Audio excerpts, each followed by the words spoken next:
Les rêves sont la face cachée de notre conscience.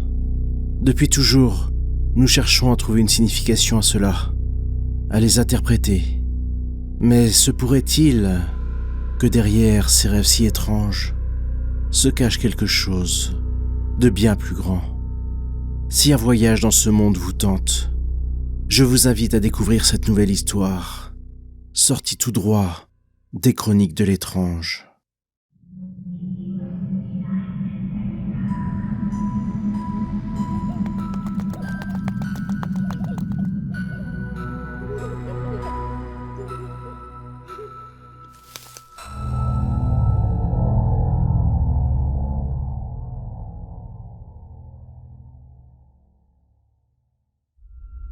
Tout a commencé par un rêve si réel, mais à la fois si étrange. Je me trouvais là, au beau milieu de la rue, en pleine nuit. Je reconnaissais les maisons, dont l'une d'entre elles n'était autre que la mienne. C'était comme si je m'étais réveillé en pleine crise de somnambulisme, et que j'étais sorti de chez moi sans m'en rendre compte. Mais au lieu de rentrer, je me suis mis à parcourir les rues de mon quartier, guidé par une force invisible. Au fur et à mesure que je m'engouffrais dans ces ruelles, celles-ci me semblaient de moins en moins familières. Je reconnaissais bien certains éléments, mais des petits détails me faisaient dire que ce n'était pas exactement mon quartier. Cela est assez fréquent dans les rêves, où des endroits qui nous sont pourtant familiers ne sont pas reconstitués de façon toujours très fidèle. À chaque détour de ruelle, je me perdais de plus en plus dans ce monde sombre, angoissant, sans aucune trace de vie.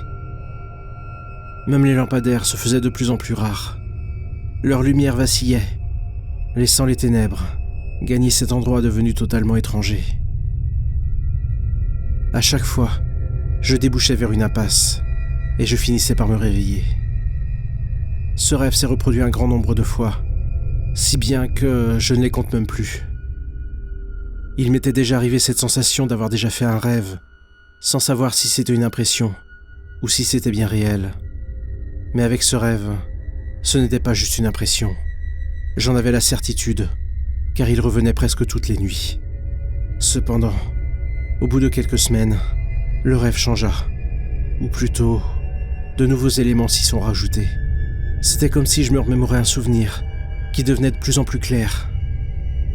Le changement le plus fort, mais aussi le plus effrayant, résidait dans cette sensation d'être poursuivi. Au début, ce n'était qu'une simple sensation, ce qui expliquait pourquoi je ne pouvais revenir sur mes pas, de peur de me trouver face à face avec ceux qui me suivaient. Mais au fil des nuits, je ne déambulais plus dans ces rues. Je courais pour fuir quelque chose ou quelqu'un. Ce rêve avait fini par se transformer en véritable cauchemar, dont le point culminant de la terreur était ce moment qui précédait mon réveil, où je me trouvais face à ce mur, dans cette impasse, sentant une présence juste derrière moi, et qui se rapprochait de plus en plus à chaque fois.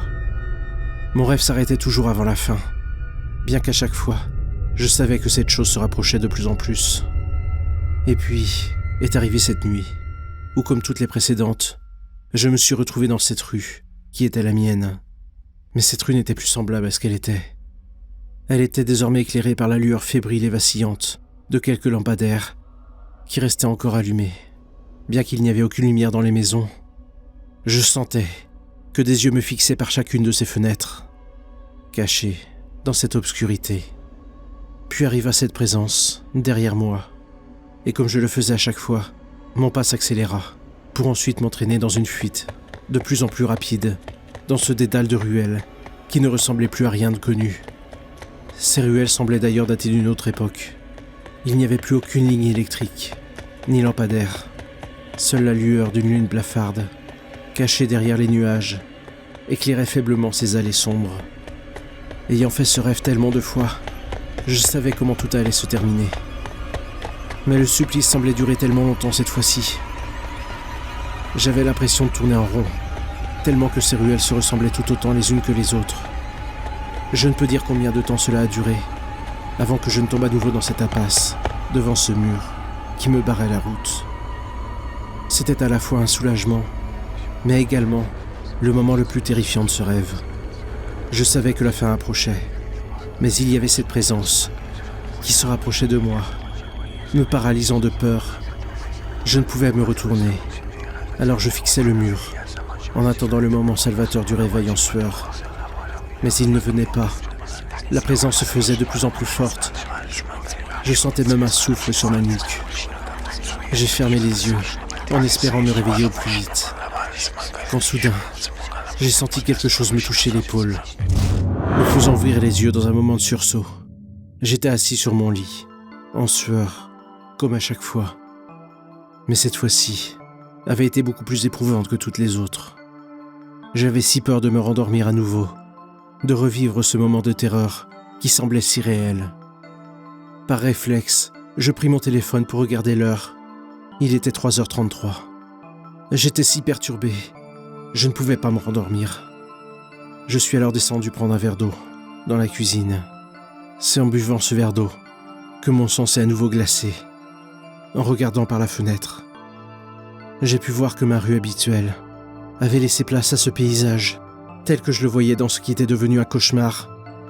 Je suis remonté dans ma chambre, sous le choc, et regardant à nouveau mon téléphone, je voyais qu'il affichait encore 3h33, alors qu'il avait dû s'écouler 10 bonnes minutes. Étais-je piégé dans ce cauchemar ?